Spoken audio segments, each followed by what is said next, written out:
Dereck Lively has had a roller coaster ride of a path to where he is today. Coming into the college season, he was the #1 overall recruit ranked by ESPN, and everyone knew it was only a matter of time before he was going high in the draft. What followed, however, was an underwhelming freshman year. Lively started out the year doing very little, causing a lot of concern, but by the end of the year though, he actually showed some flashes of what made him a highly regarded prospect in the first place. Not putting up statistical powerhouse stat lines or anything, but looking like he could have something to offer for the future. Based on his pure intangibles and flashes, he's still currently being mocked at the end of the lottery for the 2023 NBA draft. Is he going to live up to those flashes? Does he have a future as a high-level big in the NBA? Let's find out.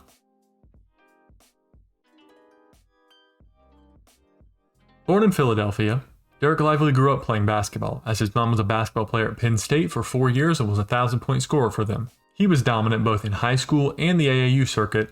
As I mentioned, he was the #1 overall player in his graduating class on the ESPN 100. By the time he hit his senior year, he was the Pennsylvania Gatorade Player of the Year. In 2020, he led his high school team to a 31-7 record, won the state championship, and as a senior averaged 14 points, 14 boards, and 4.5 blocks per game. Dereck was recruited by just about everybody, but decided to commit to Duke to further his basketball career. Like I touched on a little bit earlier, his Duke career was not astonishing by any means, but he does have some traits that make him interesting for the pro level. So let's get into what those are right now.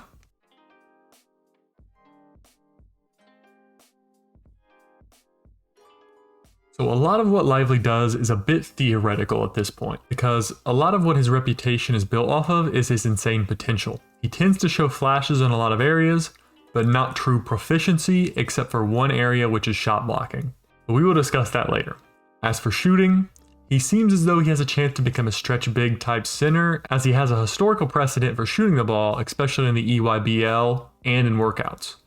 However, at Duke he hit a whole 2 3-pointers, indicating that he either doesn't have the confidence to shoot them, or the team didn't have the confidence to put him in the position to shoot them at the college level. Even though he has shown the ability to make his shots in workouts, all pro players can pretty much make shots in workouts. It seems like every year we see another video of Ben Simmons knocking down 3 after 3 in the gym. Fact of the matter is, you have to be able to make them in a game. I do think Lively can develop this skill, and he needs to develop this skill if he wants to be any sort of offensive threat at the pro level, but as of right now, I do not trust his shooting whatsoever. Even if his form looks alright, which it does for a big man, for sure, but his percentages are just simply not that great. Not just his 3-point shooting, but also his free throws as well. Free throw percentage is always kind of a good indicator of the ability for a shot to translate to 3-point potential, and definitely a point of emphasis for improvement. So here is an area that we can properly judge Lively a little bit. When it comes to his interior finishing, this is primarily what his offensive skill set consisted of at Duke, and I say he's pretty good at it. He's not perfect, but he does pretty well, all things considered, as a finisher. His immense size and wingspan put him in a position to be a fantastic lob finisher and a major lob threat in general. I think that any team that drafts him when he's on the court for them, this is going to be where he makes his impact on the offensive end, at least in the immediate term.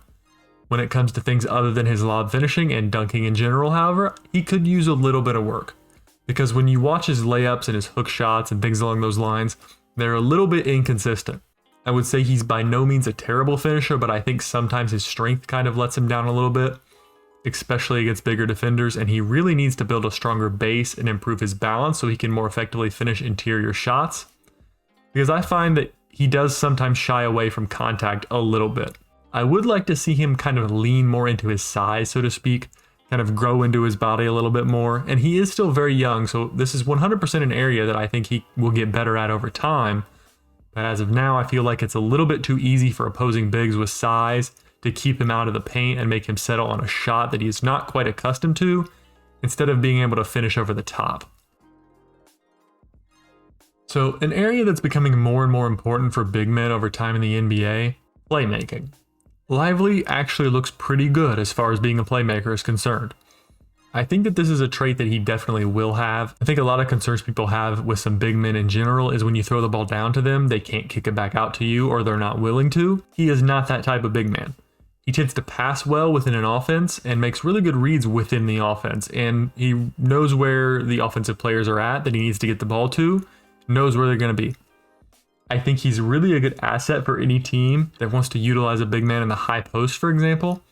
I think he will be able to operate really well in that role. He probably wasn't used enough in this role by Duke. I think that the offense itself wasn't particularly geared toward utilizing his playmaking abilities.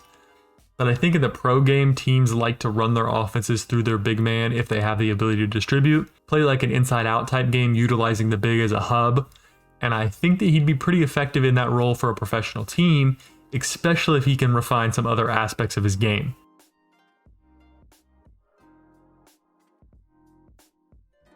So when it comes to shot creation for a player like Dereck, I don't really expect that much out of him. Not every big man can be Victor Wembanyama, crossing over guys at the three-point line and shooting pull-up jump shots. However, you would like to see them do a little bit when it comes to creativity, at least in the post, and I don't think Lively has that much of a refined shot creation game on any level of the offense. He is not a particularly good back-to-the-basket shot creator, and he certainly is not putting the ball on the floor and crossing people over at all when it comes to his offensive game. He has shades of a jump shot that I talked about, and he's a pretty good above-the-rim finisher. Anything other than that, he does not do much of it. I think that this really caps what kind of player he could be if he doesn't develop that a little bit more over time. As of now, though, shot creation is really not even a part of his game, and the reason that I mentioned that I think he should try to add it to his game, I think he does have the potential for it. Like I mentioned in the shooting section, his shot is pretty nice looking. In my opinion, he's got something to build off of there. If he could just work on his footwork a little bit more and then just get the smallest semblance of the ability to put the ball on the ground for a couple of different moves, that is really going to help his offensive versatility at the pro level.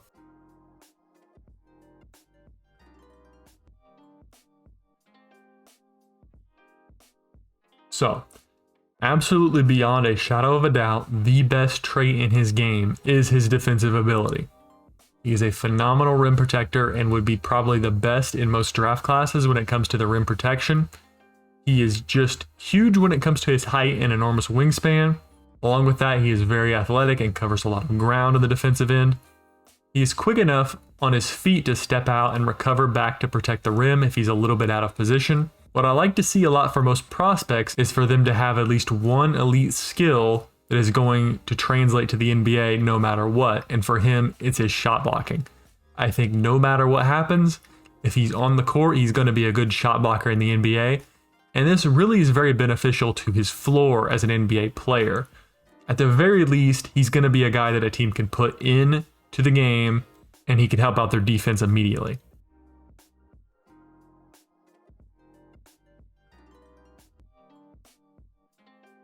The comparison for me when it comes to Dereck Lively is one that a lot of people have mentioned before, but Willie Cauley-Stein. He fits the same mold as a really long and lanky big man who finishes at the rim and is primarily a defensive-oriented player. The difference comes in on the fact that I think Lively has the potential to be actually a more skilled offensive player than Cauley-Stein ever did.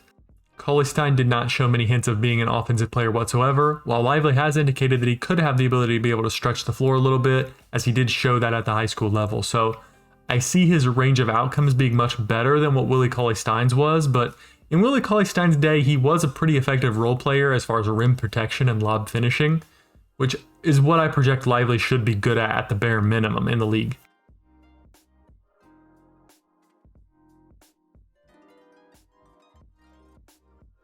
So, in conclusion, Dereck Lively looks to me like a player who can step in and be a solid role player pretty early on, and still has the potential to be something even more than that as his career progresses. I think he's going to be so effective as a rim protector in the NBA, the team will find a use for him in spot minutes, and during that time he could be developing a skill set on the offensive end. It may be eventually refined enough to where he can be a more dynamic two-way player. I don't think he ever has to be any sort of insane offensive threat to be a long-standing player in the league. He could have a very long career as like a Willie Cauley-Stein or JaVale McGee type big man. A guy that really only is a finisher on the offensive end with not much offensive skills to speak of, but is a very tough player to score on as a defender and is able to really hold down the paint on that end of the court. Though not a superstar type player, a lot of teams need players that do this, and I certainly think that at the very least, Dereck has the ability to be that type of player, and I think that you really can't go wrong if you have the need for a big man in a late lottery to the mid-teens, simply due to the fact that I do think he will be providing an elite skill while still having some degree of offensive potential if everything goes right. I see him as kind of a moderate floor to decent ceiling type player. I don't ever project him to be an all-star type guy. I just think he has too much to add to his offensive game if he ever wants to be that type of player. But he absolutely could develop his shot and add a little bit of shot making to become a high-level starter, kind of to a degree of what Miles Turner is to the Pacers, a big who could protect the rim and score a little bit on the other end as well. But with that, I come to the conclusion of this video. If you stuck around here to the end, I appreciate it. I plan on continuing going through the skill sets and profiles of all the projected lottery prospects for the upcoming draft. So if you enjoy this series and the content it provides, like and subscribe if you haven't already. Whether you agree or disagree, let me know down in the comments. And if you have any additional ideas for videos, let me know down in the comments as well. But anyways, hope you guys enjoy this one.